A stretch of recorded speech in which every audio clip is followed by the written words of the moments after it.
Hello everyone, JS71 classes के इस बेहतरीन 3D एजुकेशनल सेशन में आपका बहुत बहुत स्वागत है। अगर आप UPPSC, SSC, railway NTPC, UP PET या किसी भी अन्य प्रतियोगी परीक्षा की तैयारी कर रहे हैं तो आज का ये सेशन आपके लिए बिल्कुल गेम चेंजर साबित होने वाला है। आज हम सरदार सरोवर बांध का एक हाई यील्ड रैपिड रिवीजन करेंगे। देखिए, ये सिर्फ ईंट और कंक्रीट का ढांचा नहीं है, ये भारत के भूगोल, अर्थव्यवस्था और इतिहास का एक ऐसा हिस्सा है जिससे एग्जाम्स में भर भर के सवाल पूछे जाते हैं। तो चलिए बिना किसी देरी के इस टॉपिक को मास्टर करते हैं।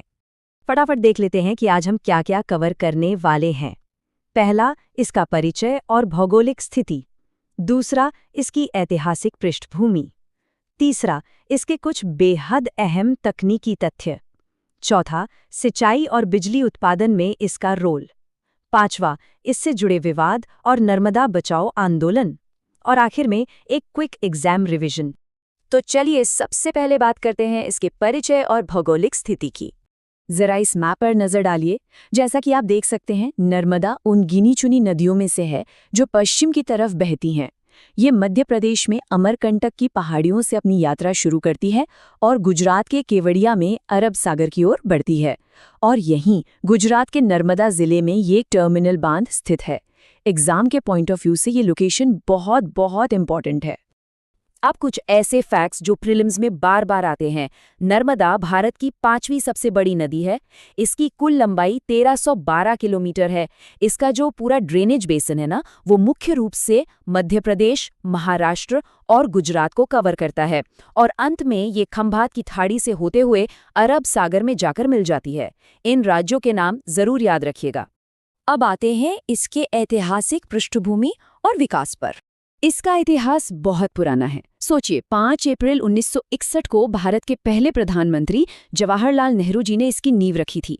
फिर पानी के बंटवारे को लेकर जो विवाद हुए, उन्हें सुलझाने के लिए 1969 में नर्मदा जल विवाद न्यायाधिकरण यानी NWDT का गठन हुआ। पूरे 10 साल बाद 1979 में इस ट्रिब्यूनल ने अपना ऐतिहासिक फैसला सुनाया और अंततः दशकों के निर्माण और लंबी कानूनी लड़ाइयों के बाद 2017 में प्रधानमंत्री नरेंद्र मोदी जी द्वारा इस बांध का आधिकारिक उद्घाटन किया गया। हिस्ट्री और करंट अफेयर्स के लिए ये सारी तारीखें एकदम प्राइम टारगेट हैं। चलिए अब इसके तकनीकी तथ्यों यानी टेक्निकल फैक्ट्स को समझते हैं। यहाँ आपको थोड़ा ज्यादा फोकस करना होगा। ये जो विशाल कॉन्क्रीट ग्रेविटी स्ट्रक्चर आप देख रहे हैं, ये कोई आम दीवार नहीं है। अगर हम इसमें इस्तेमाल हुए कंक्रीट की मात्रा की बात करें तो ये दुनिया का दूसरा सबसे बड़ा कंक्रीट बांध है। ये पूरी नर्मदा घाटी विकास परियोजना का एकदम मुख्य केंद्र बिंदु है। अब एक बहुत ही इंपॉर्टेंट नंबर 138.68 मीटर, इसे एकदम रट लीजिए। ये इस बांध का फुल रिजर्वॉयर लेवल यानी पूर्ण जलाशय स्तर है। और ये आंकड़ा हाल ही में फिर से न्यूज में था क्योंकि 1 अक्टूबर 2025 को इस जलाशय ने अपनी 100% जल भंडारण क्षमता को सफलतापूर्वक हासिल कर लिया। लेकिन रुकिए, अगर एग्जाम में 163 मीटर ऑप्शन में हो तो कंफ्यूज नहीं होना है। 163 मीटर इस बांध की सबसे गहरी नींव से लेकर टॉप तक की अधिकतम ऊंचाई है। इसलिए क्वेश्चन पेपर में ध्यान से पढ़िएगा कि वो जल स्तर पूछ रहे हैं या फिर बांध की कुल ऊंचाई। और एक और विशाल आंकड़ा देखिए, 532 किलोमीटर, ये मुख्य नर्मदा नहर की लंबाई है। इसकी सबसे खास बात क्या है पता है? जल वहन क्षमता यानी पानी ले जाने की कैपेसिटी के मामले में ये दुनिया की सबसे बड़ी नहर है। शुरुआत में ही इसकी क्षमता 40,000 क्यूसेक है। टेक्निकल बातें हो गईं, अब देखते हैं सिंचाई और बिजली उत्पादन के मामले में इसका क्या रोल है। इसे गुजरात की लाइफलाइन ऐसे ही नहीं कहा जाता। ये प्रोजेक्ट 1.9 मिलियन हेक्टेयर से ज्यादा कृषि भूमि को सिंचाई की सुविधा देता है।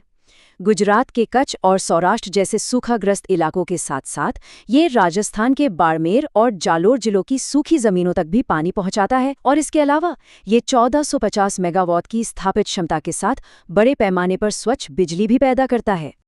अब जो डेटा आप देख रहे हैं वो एग्जाम्स का फेवरेट टॉपिक है, राज्यों के बीच पनबिजली का बंटवारा। कुल बिजली का सबसे बड़ा हिस्सा यानी 57% मध्य प्रदेश को जाता है, 27% महाराष्ट्र को मिलता है और 16% गुजरात के हिस्से में आता है। इस ब्रेकडाउन को अपने दिमाग में अच्छी तरह से छाप लीजिए। हर बड़े प्रोजेक्ट की तरह इसके साथ भी कुछ विवाद जुड़े हैं। तो अब बात करते हैं विवाद और नर्मदा बचाओ आंदोलन की। देखिए, मुद्दा बहुत जटिल है। एक तरफ देश को आर्थिक विकास चाहिए और सूखाग्रस्त क्षेत्रों को जीवनदायी पानी की सख्त जरूरत है।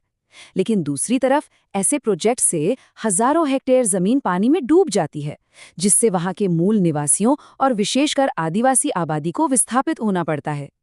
इसी नाजुक संतुलन को लेकर सुप्रीम कोर्ट में भी लंबी बहसें हुई हैं, जहां विकास और मानवाधिकार दोनों को तौला गया। और इसी विस्थापन और पर्यावरणीय प्रभाव की चिंता से नर्मदा बचाओ आंदोलन यानी एनबीए की शुरुआत हुई। कार्यकर्ता मेधा पाटकर के नेतृत्व में इस जमीनी आंदोलन ने पुनर्वास की नीतियों पर बड़े सवाल उठाए। इसका इम्पैक्ट इतना ज्यादा था कि एक समय पर विश्व बैंक को इस परियोजना से अपनी फंडिंग तक वापस लेनी पड़ गई थी। एग्जाम्स में अक्सर इस आंदोलन और इसके प्रमुख चेहरों के बारे में पूछा जाता है। और अब समय है एक क्विक एग्जाम रिवीजन का। देखते हैं आपको कितना याद है। तो मेरा पहला सवाल आपसे ये है, बांध के मुख्य रिवर बेड पावर हाउस में बिजली बनाने के लिए किस प्रकार के टरबाइन लगाए गए हैं? सोचिए जरा। अगर आपका जवाब फ्रांसिस पंप टरबाइन था तो आप बिल्कुल सही हैं। वहां ऐसे 6 टरबाइन हैं और हर एक की क्षमता 200 मेगावाट है। और हाँ, याद रखिएगा कि जो कनाल हेड पावर हाउस है उसमें कैप्लान प्रकार के टरबाइन इस्तेमाल होते हैं। चलिए, एक और सवाल। राज्यों के बीच पानी के बंटवारे का विवाद किस न्यायाधिकरण ने सुलझाया और उनका वो ऐतिहासिक फैसला किस साल आया था? बिल्कुल सही, वो था नर्मदा जल विवाद न्यायाधिकरण यानी NVDT, और फैसला आया था 1979 में। ये साल आपको भूलना नहीं है। जाते जाते मेंस या निबंध लेखन के लिए एक सोचने वाली बात, एक विकासशील देश मानव अधिकारों और पर्यावरण संरक्षण के साथ बड़े आर्थिक बुनियादी ढांचे को कैसे बैलेंस करता है? सरदार सरोवर बांध इस जटिल सवाल का एक बहुत बड़ा उदाहरण है।